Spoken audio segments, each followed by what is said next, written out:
Assalamualaikum warahmatullahi wabarakatuh.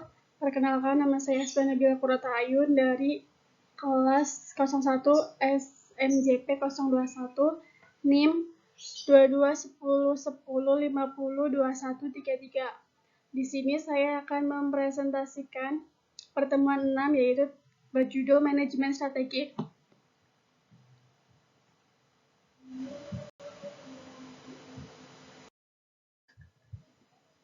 Ya, agendanya ada 1, pengertian manajemen strategik, proses manajemen strategik, misi dan tujuan organisasi, faktor perumusan tujuan, serta jenis-jenis tujuan organisasi.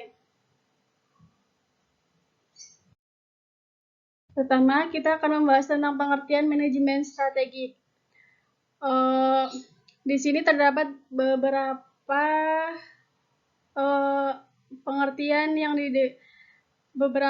pengertian dari masing-masing ilmuwan. 1. Menurut David, tahun 2011 halaman 5, manajemen strategik didefinisikan sebagai seni dan pengetahuan dalam merumuskan, mengimplementasikan, mengevaluasi organisasi untuk mencapai tujuannya.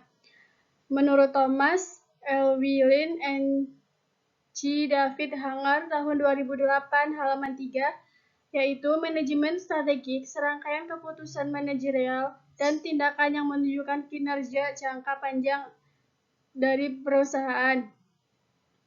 Menurut Aimhine dan Sebastian tahun 2010 halaman 9-10, yaitu manajemen strategi kesatuan proses manajemen pada suatu organisasi dalam menciptakan nilai serta memperluas distribusinya kepada pihak lain yang berkepentingan. Menurut Afin 2013 halaman 45, mengatur strategi sebuah organisasi atau perusahaan untuk mencapai tujuannya tepat waktu. Menurut Indrianti tahun 2013 halaman 3, manajemen strategik merupakan bagian fundamental dari strategi korporat adalah keputusan mengenai yang akan dimasuki atau ditinggalkan oleh perusahaan. Terakhir, menurut John dan Richard 2011, manajemen strategik yaitu keputusan dan tindakan yang menghasilkan formulasi dan implementasi dari rencana yang didesain untuk mencapai tujuan. Yang kedua, kita lanjut ke proses manajemen strategik.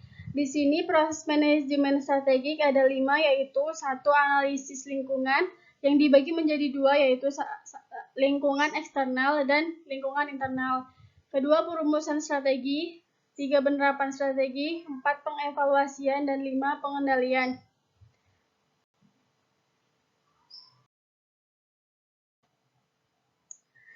Proses manajemen strategik. 1. Analisis lingkungan.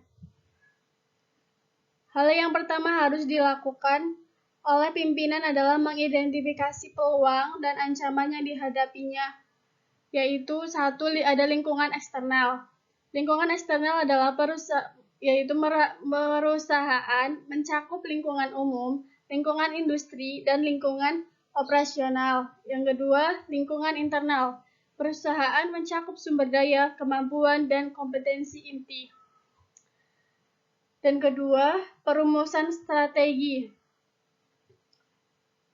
Perumusan strategi yaitu merupakan sekelompok tindakan terkoordinasi dan terintegrasi yang dijalankan untuk memberdaya kompetensi inti dan memperoleh keunggulan bersaing. Perumusan strategi itu ditentukan agar organisasi mampu memiliki daya saing strategis dan mendapatkan laba yang tinggi. Kemampuan dan kemampuan kompetensi inti. 3. Penerapan strategi merupakan suatu tindakan mengelola beragam sumber daya organisasi serta mengarahkan dan mengendalikan pemanfaatannya melalui beberapa strategi tertentu yang telah ditetapkan. Dan 4. Ada pengevaluasian strategi.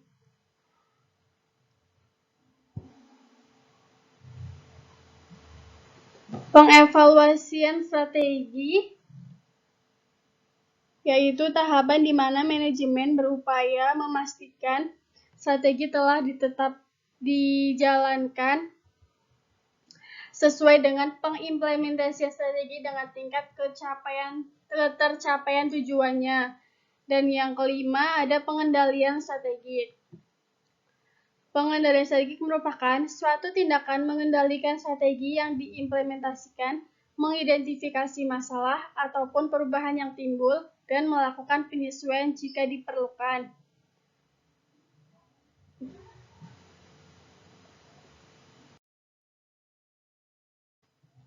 Yang ketiga, hubungan misi dan tujuan organisasi. Misi mempunyai inti yang sangat berlainan dengan kata visi karena di dalam kata misi terkandung suatu pesan kemanusiaan yang tinggi dan juga terkandung semua aktivitas yang mengarah kepada suatu tujuan dari aktivitas tersebut dalam kaitan dengan kemanusiaan.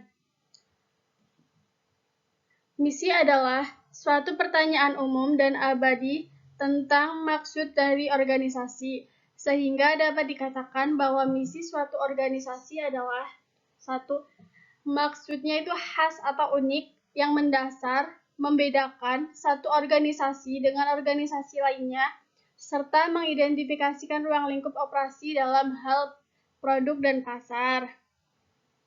Yang ketiga, perwujudan dasar filsafat para pembuat keputusan strategik organisasi yang mencerminkan konsep diri organisasi serta menentukan bidang produk atau jasa pokok dan kebutuhan langganan utama yang akan dipuaskan organisasi. 3 ada menunjukkan fungsi yang hendak dijalankannya dalam sistem sosial atau ekonomi tertentu.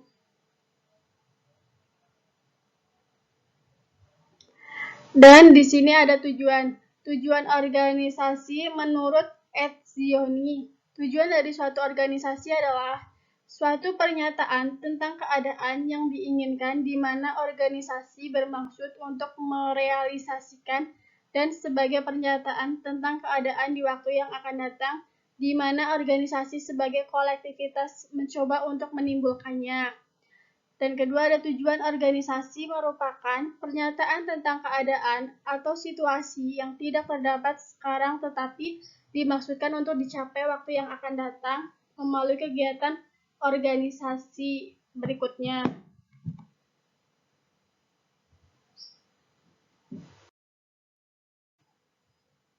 Empat, ada faktor-faktor perumusan tujuan. Dalam merumuskan satu tujuan, ada beberapa pengaruh dari faktor-faktor baik internal maupun eksternal perlu untuk dipertimbangkan. Faktor-faktor tersebut antara lain, 1. Tujuan-tujuan perusahaan sebelumnya. Dalam menentukan tujuan organisasi pada masa yang akan datang, faktor keberhasilan dari tujuan-tujuan sebelumnya perlu dipertimbangkan. 2. Sumber-sumber ekonomi yang dimiliki perusahaan. Semakin besar sumber ekonomi yang dimiliki oleh organisasi, akan semakin bebas organisasi tersebut untuk menentukan tujuan-tujuannya dibandingkan dengan organisasi kecil yang banyak bergantung pada kekuatan lingkungan. 3. Ada sistem penilaian dari eksekutif puncak. Salah satu dari kesulitan dalam menentukan arah bagi suatu organisasi adalah memahami dampak perubahan dalam strategi bisnis terhadap nilai-nilai dasar manajemen puncak dan memahami hubungan baru dengan pihak-pihak yang berkepentingan. Dan 4. Kekuatan dalam lingkungan. Lingkungan yang dimaksud adalah pemegang saham, peraturan pemerintah, pesaing, pemasok, organisasi karyawan, dan sebagainya.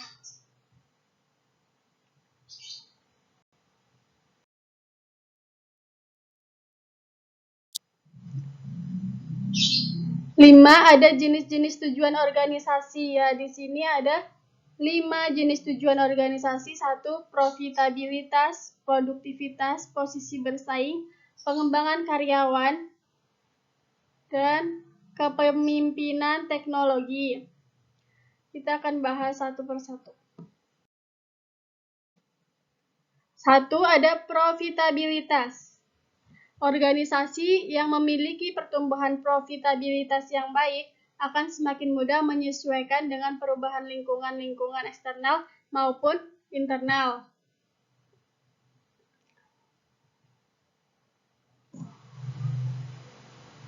Dan yang kedua ada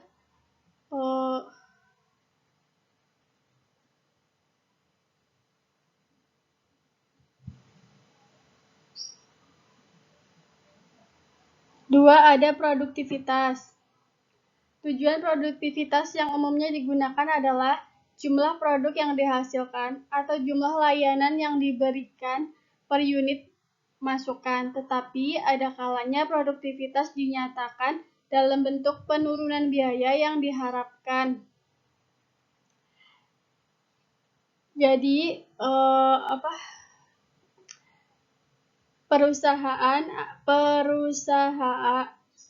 para manajer terus-menerus berusaha meningkatkan produktivitas sistem mereka. Jadi, perusahaan akan terus mengembangkan inovasi lainnya untuk dalam bentuk penurunan biaya yang diharapkan. 3, ada posisi bersaing. Salah satu keberhasilan perusahaan adalah dominasi relatif di pasar. Organisasi yang besar biasanya menetapkan suatu tujuan yang menyangkut posisi bersaingnya, seringkali dengan menggunakan penjualan total atau bagian pasar sebagai ukuran posisi bersaing. Dan keempat, ada pengembangan karyawan. Para manajer yakin bahwa produktivitas terkait dengan loyalitas karyawan dan dengan perhatian manajemen terhadap kesejahteraan karyawan.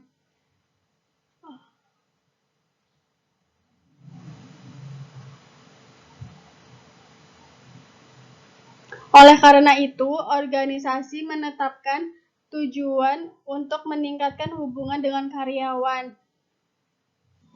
Dan 5, ada kepemimpinan teknologi. Organisasi harus memutuskan apakah akan memimpin atau mengikuti pasar. Jika organisasi ingin memimpin pasar, maka organisasi harus melakukan perubahan dan inovasi produk, dan ini memerlukan dukungan teknologi.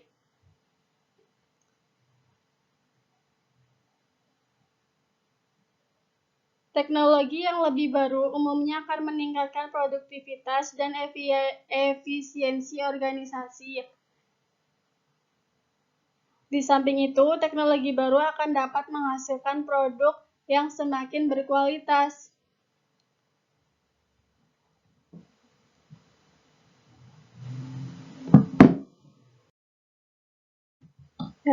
Terima kasih.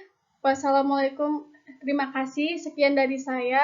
Wassalamualaikum warahmatullahi wabarakatuh.